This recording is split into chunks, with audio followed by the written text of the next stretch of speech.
G'day guys. I wanted to make a video on a do-it-yourself fitting of a Generation 4 Pajero lift kit.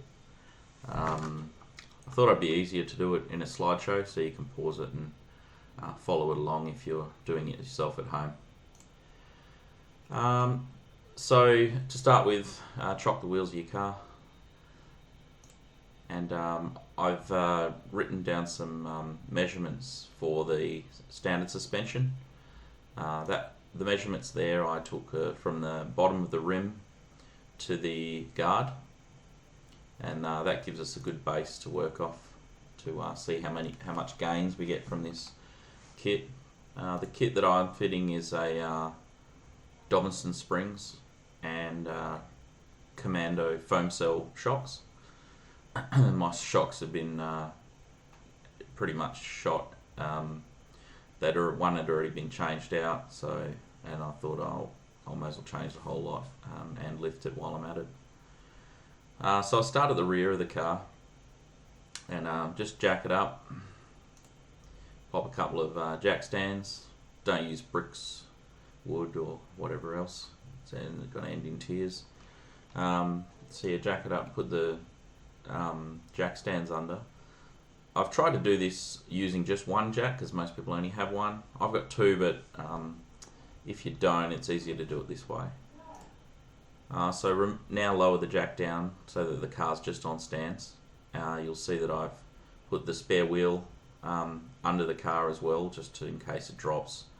And then on this driver's side arm, I've just jacked it up just to take a little bit of pressure off.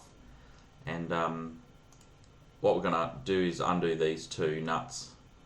So that's the bottom of your shock absorber, and that's the other one next to it. So take those two off, and then you're going to want to undo this nut here. The easiest way is just to grab the shock absorber with your hand and then put a spanner on the top of the shock absorber, like just rest a spanner up there, and then use either another spanner or a small hammer just to break the nut. Because if you use like a Stilson or like an adjustable pliers or something, you end up crushing the shock tube, which is no good. So yeah, just hold on to that with your hand, pair of gloves, and then just chuck a spanner on that, give it a tap, and then once you break that nut, it winds out quite easily. So yeah, once you take that the top nut off, essentially that arm drops away, and you don't need spring compressors. You don't have to worry about the spring having stored energy. The arm drops away quite easily, and you can pull the shock out. And then pretty much what you do is you just use your foot to kick that down a little bit further, and then you'll be able to pull the spring out as well.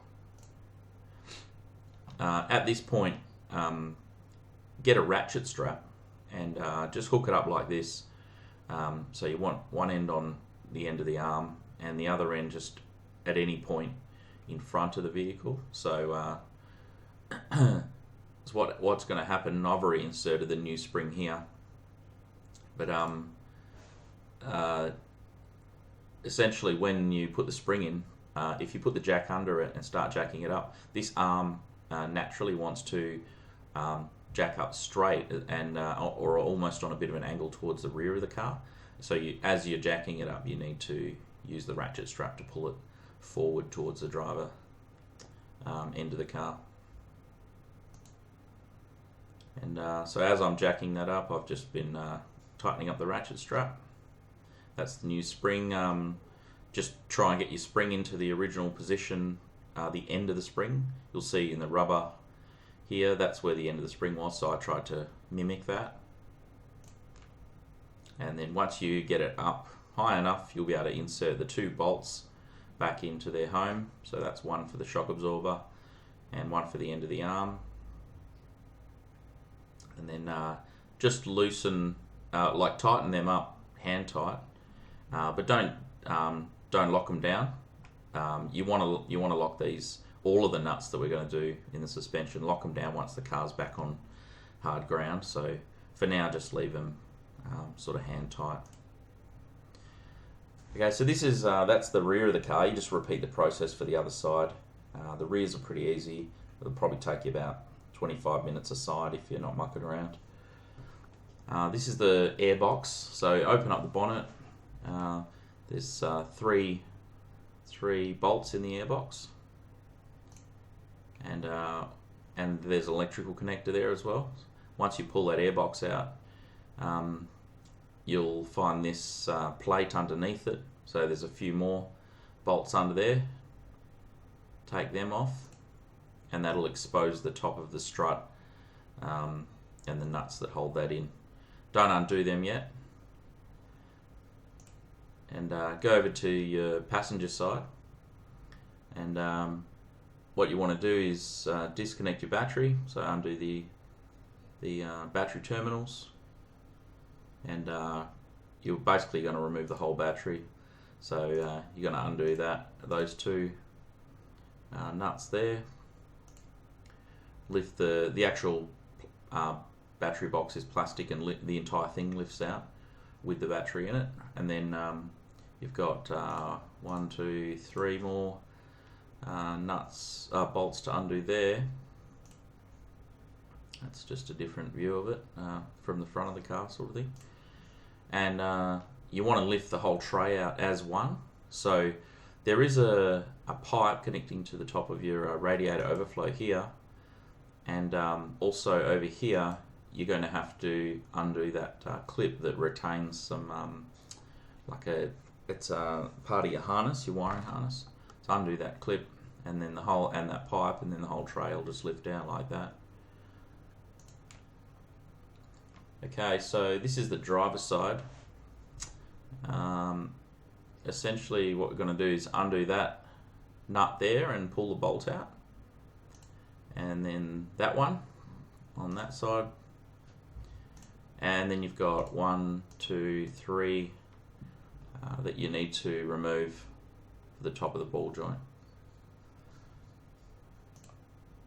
And then that actual swing arm will it still has some stuff connected to it, so just cable tie it up and out of the way, just to get it out of the way.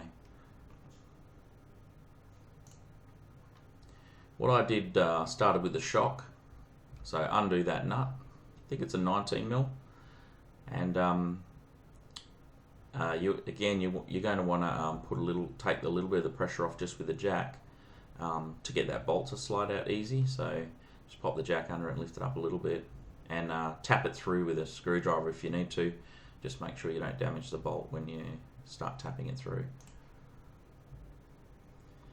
And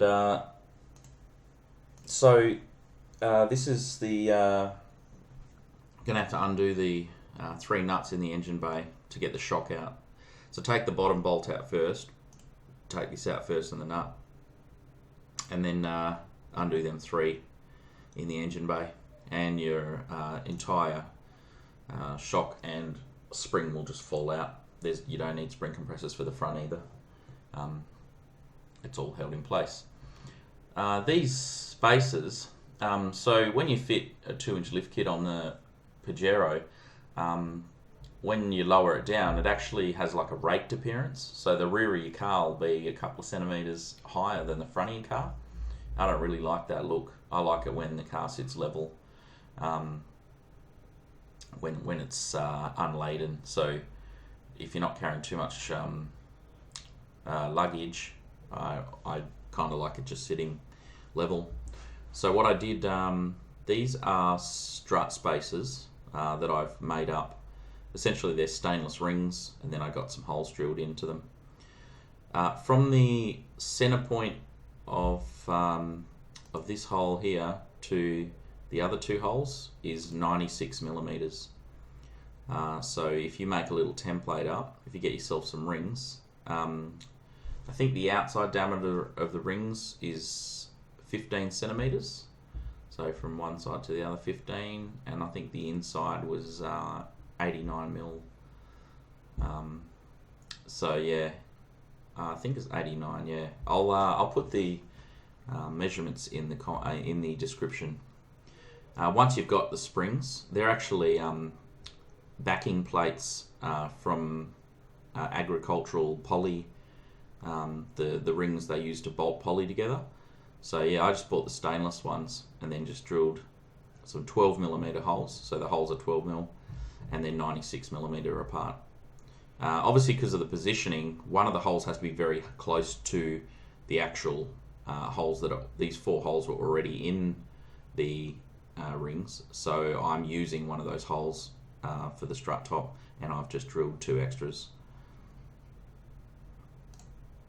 That's the strut top spacer actually fitted or just put into the top of the assembly, and then just resting it on top like that.